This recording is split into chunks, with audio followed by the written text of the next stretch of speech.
My friends, today we're talking about a legend, a myth, a weapon that became the shadow of the German soldier in World War II, his voice, and his main argument in close combat.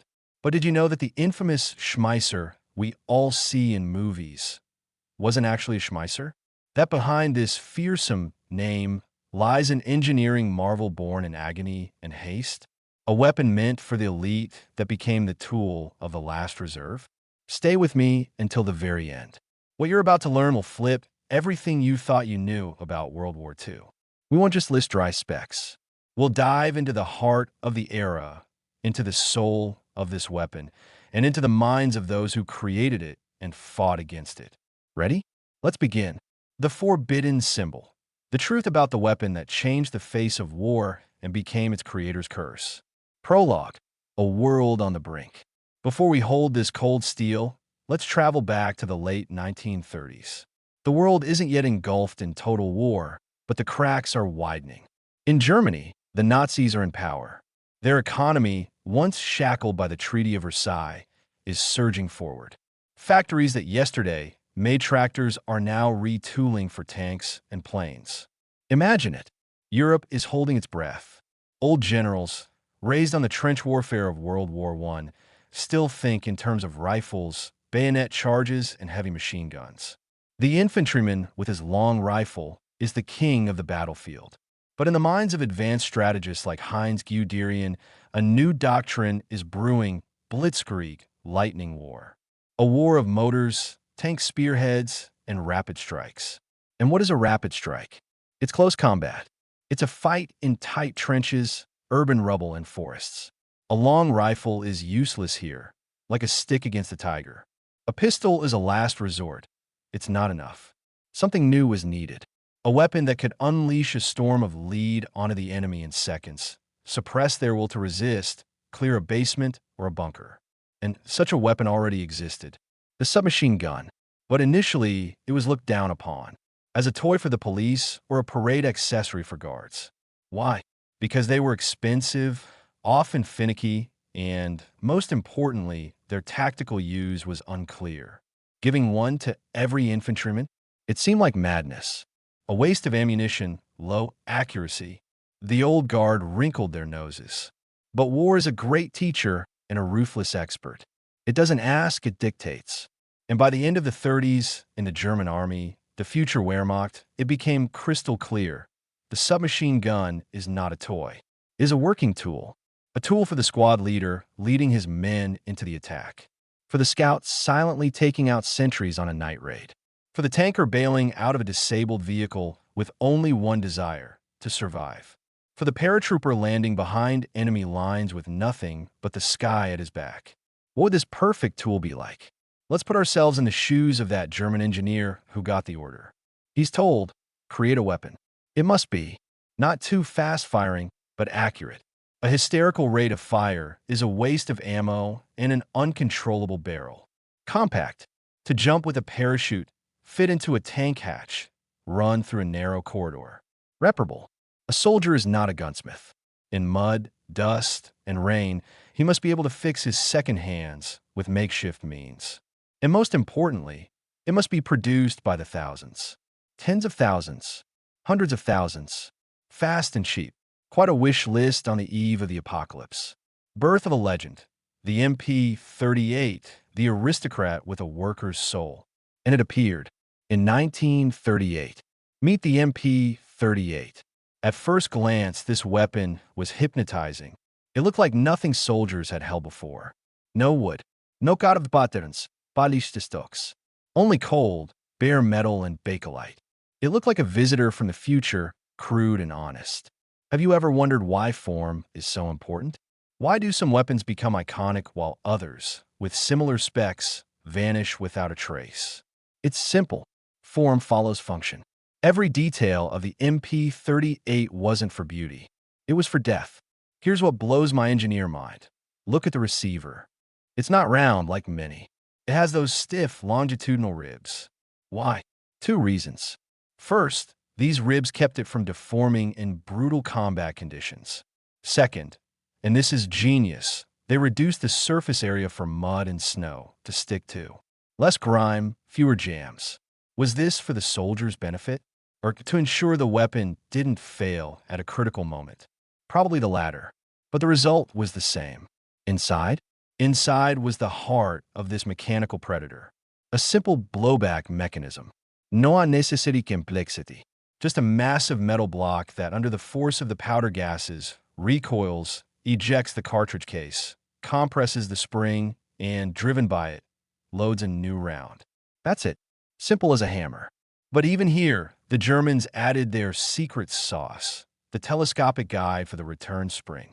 This small part, the shroud that housed the spring, made the design incredibly reliable. The spring was protected from dirt, dust, moisture. It worked like clockwork, even when its owner was crawling through mud under fire. The forearm was made of bakelite, an early plastic. It didn't freeze hands in winter or heat up to burning temperatures in summer like metal. The pistol grip was aluminum, light and comfortable. And the main feature, the folding stock. A world first for a mass-produced submachine gun. Just pull out 2 steel tubes and the weapon became compact. Perfect for paratroopers, for tank crews. Now, let's talk about its voice. The rate of fire was about 600 rounds per minute. Not the frantic blast of the Soviet PPSH, which could empty its drum in seconds. No, the MP-38 fired with the rhythm of a metronome. Top, top, top, top. Even measured without hysteria. This pace allowed an experienced soldier to control the weapon, fire-aimed bursts, and conserve ammunition. It didn't rip itself from his hands. It was predictable, and in battle, predictability is life. The MP-38 was, so to speak, an aristocrat. It demanded respect. Its receiver was milled from a solid steel block. This took time, money, skilled labor. This was a weapon of individual, almost jewelry-like workmanship. It was created for the elite, paratroopers, assault troops, tankers. But the war that the Third Reich started was not a war of elites. It was to be a war of millions. And the aristocrat was not ready for that scale. Evolution under pressure. The MP-40, birth of the people's weapon. World War II began. The fields of Poland, the streets of European cities, and then the vast expanses of Russia. The war turned out to be an insatiable maw, devouring soldiers, equipment, and weapons at a monstrous rate. The MP-38 proved brilliant in combat. It was reliable, accurate, loved by the soldiers. But its production couldn't keep up with the demands of the front. Milling each receiver? Spending precious aluminum on pistol grips? This was a luxury Germany could no longer afford. The war with the Soviet Union, which began in 1941, demanded total economic mobilization. Everything had to be made faster, in greater numbers, and cheaper. And then its younger, tougher brother entered the stage, the MP-40. If the MP-38 was an aristocrat, the MP-40 was a grim factory worker. Everything about it was subordinated to one goal: mass production. Milling was replaced by stamping from sheet steel. Imagine huge presses punching out parts like cookies from dough. This was many times faster and cheaper. The aluminum pistol grip was replaced with a steel one. The elegant reinforcing ribs on the receiver were gone. The smooth shroud worked just as well. Here's my take, as someone who admires engineering. The transition from the MP-38 to the MP-40 is one of the greatest examples of optimization in history. The Germans didn't just simplify the weapon.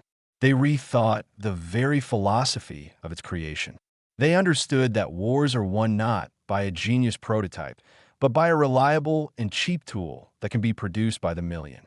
And you know what's most interesting? They even fixed a key flaw. The MP-38 didn't have a conventional safety. There's only a notch on the bolt where you could hook the charging handle, but it was unreliable. Soldiers died from accidental discharges. On the MP-40, the engineers finally introduced a simple and brilliant safety. They made a cut in the receiver where the charging handle could be pushed, locking the bolt in place. Late, but they listened to the voices of those who used their weapon on the front lines. The MP-40 became the familiar image we know from all the movies. It became mass-produced. It was issued not only to elite units. It was given to sergeants, squad leaders, drivers, and gun crews. It became the workhorse of close combat. Yes, it was cruder, but it was just as reliable. Its rate of fire remained the same controlled 600 rounds per minute. Its soul was unchanged. Face to face, MP40 versus PPSH-41, a clash of philosophies. Now, the million-dollar question, the one that sparks the hottest debates on all forums. Which was better, the German MP40 or the Soviet PPSH-41, the famous Papasha? Let's not just look at the numbers. Let's try to understand the philosophy behind each model. This wasn't just a battle of two submachine guns. It was a battle of two industries, two approaches to war, two soldiers' destinies. The Soviet PPSH-41. Oh, this is a masterpiece in its own right. Its creator, Georgy Shpagin, had one goal: incredible manufacturability. It could be produced almost in makeshift workshops on not the most modern equipment, by workers without high qualifications. Stamping, welding, minimal milling. This was a weapon of mobilization. Let's bring the comparison table to life. Rate of fire, PPSH, nearly 1,000 rounds per minute. MP40, around 500. What does this mean in practice? The PPSH was a firestorm. In close combat, in cities, in an attack. A wall of lead sweeping away everything in its path. But it burned through ammo quickly, and its muzzle climbed fiercely during long bursts. The MP40 was an economical and precise scalpel. Short, controlled bursts. Less ammo consumption, higher accuracy at short range. Magazine. Here, the PPSH had a huge advantage. A drum magazine with 71 rounds. Imagine not having to reload often in the heat of close quarters fighting. But this drum had a huge downside. It was heavy, unreliable, and difficult to load. Later, they switched to a 35-round box magazine.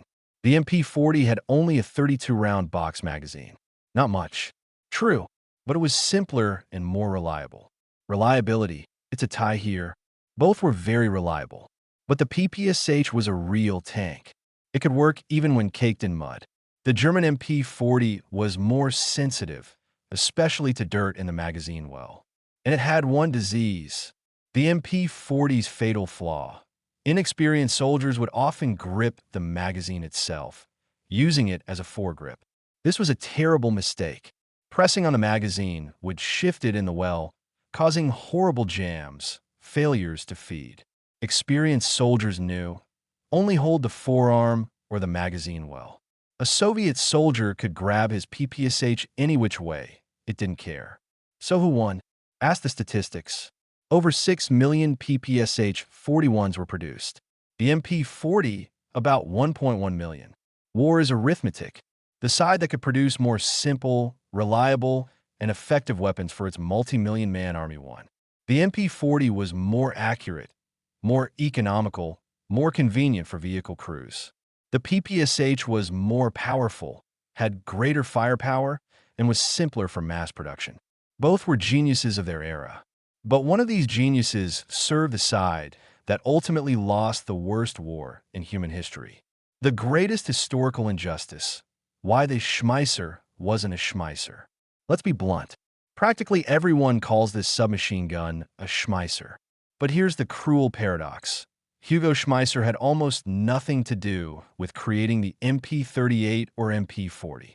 So why is his name glued to it? It's a story about brand power and propaganda. The chief designer was Heinrich Vollmer of the company ERMA. He designed the telescoping spring, the folding stock, the layout. Schmeisser owned the firm CG Henel and held patents, notably for the double-feed box magazine used in the MP38/40ths. The magazine boxes were stamped patent Schmeisser. Imagine, a Soviet soldier picks up a captured MP40. He sees patent Schmeisser. He doesn't understand patents. He sees a name, and he remembers it. Ah, this is a Schmeisser. And so the legend was born. Schmeisser was also a master of self-promotion. His name was already famous. So, to the enemy, all German automatic weapons became Schmeissers. In my opinion, there's a deep irony here. Vollmer, the real creator, was forgotten, while the fame went to the man whose main contribution was a magazine patent. History isn't always fair. The myth was stronger than the facts. Life after death. The MP-40's long shadow. The war ended. The Third Reich fell. But a good tool never dies. The MP-40 became a nomadic weapon, a symbol of guerrilla war and revolutions worldwide. Its characteristic, slow-paced bursts were heard in the Vietnam War, in the hands of the Viet Cong, who valued its compactness for jungle fighting. The Middle East, used by both sides in the Arab-Israeli conflicts, especially in Israel's early days when any weapon was precious. The Yugoslav Wars. In the 1990s, old stockpiles were opened, and the MP-40, decades after its birth, saw combat once again. Why? The reasons are pragmatic. Reliability, a battle-tested design, common ammo. The 9x19mm Parabellum cartridge was available globally. Simplicity, easy to learn and use. The MP-40 became the weapon of the underdog, the insurgent, the soldier with no access to modern arms. Its story proves that a weapon is just a tool. It is people who decide its purpose. The final lesson. So, what is the final lesson of the MP-40? It's a story of brilliant engineering perverted by a monstrous regime. It's a tale of how a tool designed for elite troops became the last hope of a crumbling army, and then a ghost haunting battlefields long after its creators were gone. It reminds us that technology is neutral, but the hands that wield it and the causes they serve are not. The MP-40 is more than a relic. It's a warning cast in cold, stamped steel. If you made it this far, you now know the real story. You've looked beyond the myth. If this deep dive into history captivated you, then you belong here with us. So do the one thing that takes a second but helps us immensely. Subscribe to the channel. Hit the bell. We have so many more untold stories to share with you. And now, I want to hear from you. What shocked you the most? The engineering? The historical injustice? The weapons long after life? Write your thoughts in the comments below. Let's get a real discussion going. The most interesting comments will be featured in our next video.